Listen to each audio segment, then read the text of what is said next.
Shabbat Shalom, meus amados. A palavra do Eterno nos diz: Zahor etion ha-Shabbat lekadishu. Lembra-te do dia de Shabbat para o santificar.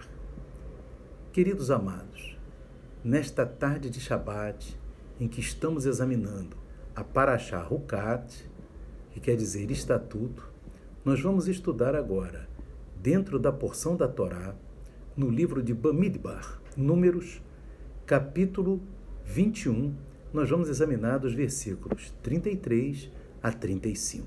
Amém? Diz assim a palavra do Eterno. Números, capítulo 21, versículos 33 a 35. Então viraram-se e subiram o caminho de Bazã. E Og, rei de Bazã, saiu contra eles. Ele e todo o seu povo a peleja em Edrei. E disse o Eterno a Moisés: Não o temas, porque eu o tenho dado na tua mão, a ele e a todo o seu povo, e a sua terra, e far-lhe-ás, como fizeste a Sion, rei dos amorreus, que habitava em Esbom. E aqui no final diz que de tal maneira o feriram a ele e a seus filhos e a todo o seu povo, que nenhum deles escapou, e tomaram a sua terra em possessão. A pergunta a grande pergunta aqui é: Moisés estava com medo? Porque o Eterno fala assim com Moisés, no verso 34. E disse o Eterno a Moisés: Não o temas, não tenhas medo. Moisés estava com medo de Og, rei de Bazã? Para o Eterno falar assim direto com Moisés, porque no caso de Sion, rei dos amorreus, que foi o anterior, o Eterno não falou nada disso. Mas agora, em relação a Og, rei de Bazã, o Eterno fala para Moisés: não tenhas medo. Então Moisés estava com medo de Og. Mas Moisés era um homem que tinha muita fé em Deus. Moisés era um homem que falava com o Eterno face a face. Como que Moisés agora estaria com medo de Og, do rei de Bazã? Por que Moisés estaria? A explicação, meus queridos, nós vamos ver isso na literatura rabínica. Nós vamos ver que o Og, ele era um gigante, assim como Sion, rei dos amorreus, também eram gigantes. Mas o Og, ele era um gigante, inclusive, que sobreviveu ao dilúvio. E esse Og, que sobreviveu ao dilúvio, já que naquela época do dilúvio, você tinha os gigantes, esse Og, ele vai, na época de Abraão, você vê, tempos depois do dilúvio, né? Amém? Na época de Abraão, esse Og, ele vai fazer algo meritório para ele diante de Deus. Nós vamos ver isso aqui. Vocês se lembram lá em Gênesis 14 que teve uma guerra entre 5 reis e 4 reis, sendo que os 4 reis venceram os 5 reis. E entre os reis vencidos estava o rei de Sodoma.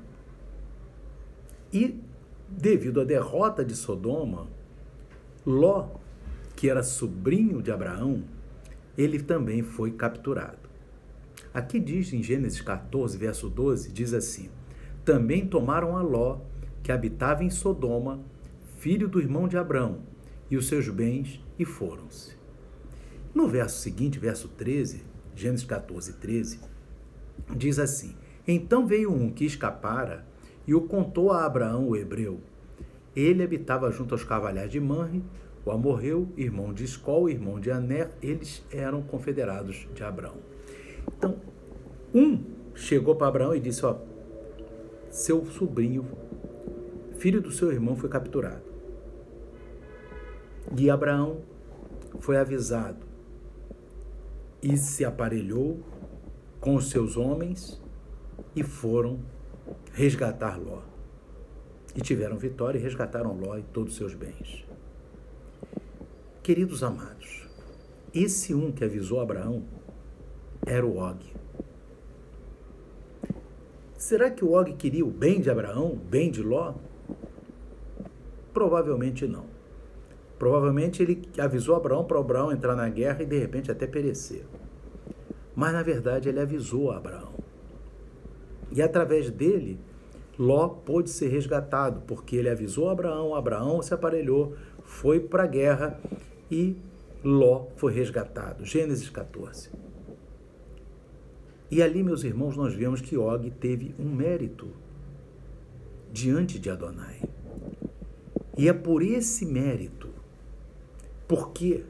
Porque ele, ao avisar Abraão, sobre ele veio a bênção de Gênesis 12, que o Eterno disse para Abraão: e abençoarei os que te abençoarem, e amaldiçoarei os que te amaldiçoarem, e em ti serão benditas todas as famílias da terra.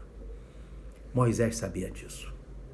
Moisés sabia que Og tinha abençoado Abraão ao avisar Abraão sobre a captura do seu sobrinho Ló. E por essa bênção, o Eterno tinha bênção sobre Og. Então Moisés temeu. Porque quando o adversário, ele não está com mérito diante de Deus, diante de Adonai, o povo de Israel ia ter vitória tranquilamente, porque o Eterno é com o seu povo. Agora, quando o adversário, ele tem algo que ele fez e que o Eterno se agradou e tem uma bênção que vai com ele, como nesse caso ele abençoou Abraão, aí Moisés temeu. Por quê, queridos? Porque o Eterno, ele vai levar em consideração cada detalhe de cada obra que cada pessoa faz aqui na Terra. Essa é a grande verdade. Existe um testemunho, né, teve um grande homem, né, chamado, né, o Gaon de Vilna, né, que era o Vilna Gaon, que ele era um grande estudioso da Torá, da literatura, né, um judeu fiel a Deus, amém? E na época, ele viveu em 1700, no século XVIII, né? 1720, ele nasceu em 1720 e morreu em 1797, 77 anos. A esposa dele e uma amiga faziam muitas obras a favor das órfãs, né? Que, principalmente daquelas moças órfãs que, quando iam se casar, precisavam, né, preparar toda aquela cerimônia, toda aquela situação, né? Então, o que acontece?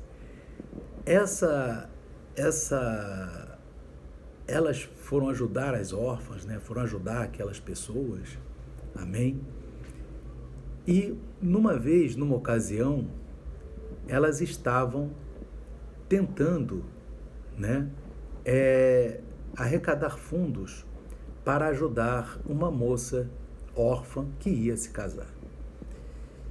E estava buscando pessoas que pudessem ajudar dentre o povo de Deus, né? E havia um judeu muito rico, né, que elas estavam tentando obter, né, e falar sobre ele, direcionar o seu tzedaká para ajudar essa órfã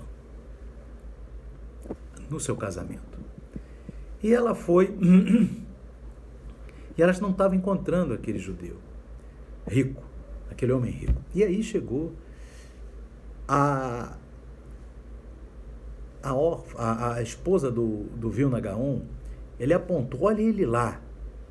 E elas foram lá e ele, obviamente, deu parte do seu tzedaká, né? Deu parte, fez o tzedaká e ajudou aquela moça, né, através dessas duas servas do Eterno, a se casar, né, a fazer a parte do seu casamento. Os gastos, né, com o casamento pela parte da noiva, né, já que era órfã e não tinha ajuda dos pais. ali, queridos, nós vemos um detalhe interessante. A esposa do Vilna Gaon morreu, né? E a outra, que ficou, em uma determinada ocasião, ela teve um sonho. E nesse sonho, ela teve uma revelação do Eterno,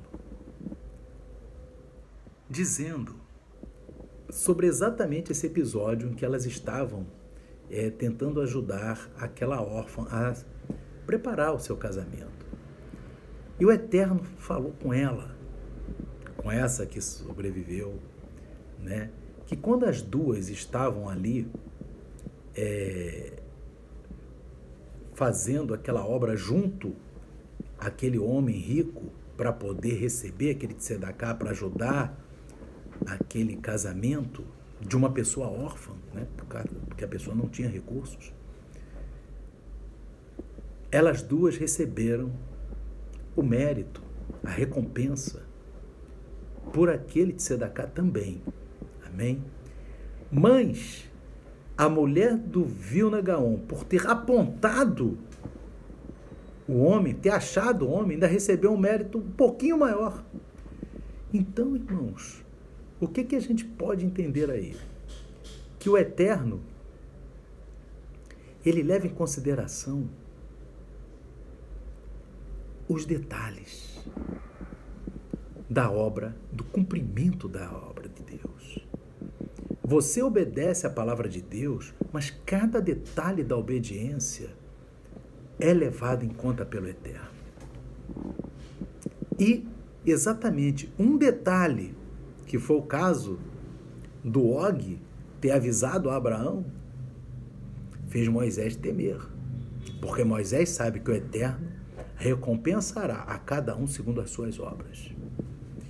E isso está escrito também no livro de Romanos.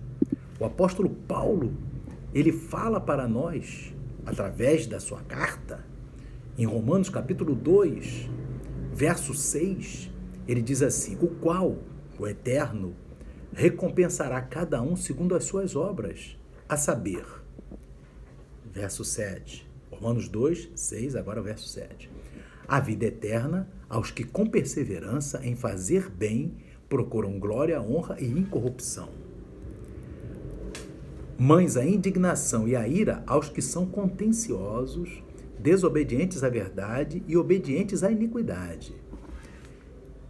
Tribulação e angústia sobre toda a alma do homem que faz o mal, primeiramente do judeu e também do grego. Glória, porém, honra e paz a qualquer que pratica o bem, primeiramente ao judeu e também ao grego.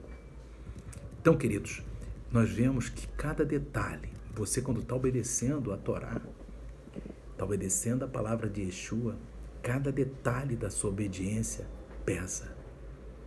Ela é registrada pelo Eterno. Bem como, né, as falhas também são registradas nos detalhes. Mas nós sabemos que o Eterno, ele é misericordioso. E ele se agrada na misericórdia e se alegra com a misericórdia. E a misericórdia do Eterno é sempre maximizar as boas obras e minimizar as más obras. Ele não fecha os olhos para as más obras.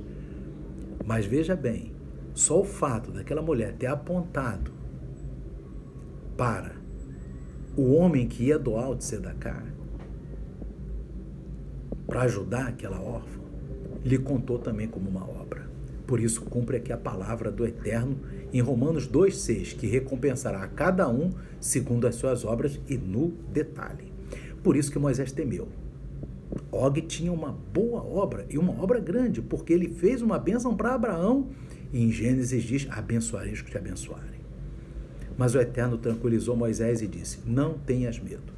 Amém? Ele diz lá em Números 21, verso 34, não tenhas medo, porque eu tenho dado na tua mão. Então o Eterno já tinha decretado a vitória do seu povo sobre Og e seus exércitos. Amém? Assim também, queridos, nós saibamos que cada detalhe de uma boa obra, de uma obediência que você faz, o Eterno está computando ao teu favor no reino dos céus. Que o Espírito Santo continue falando ao teu coração, meu amado irmão, minha amada irmã. Que o Eterno abençoe a todos. Shalom, Shabbat Shalom. Amém e amém.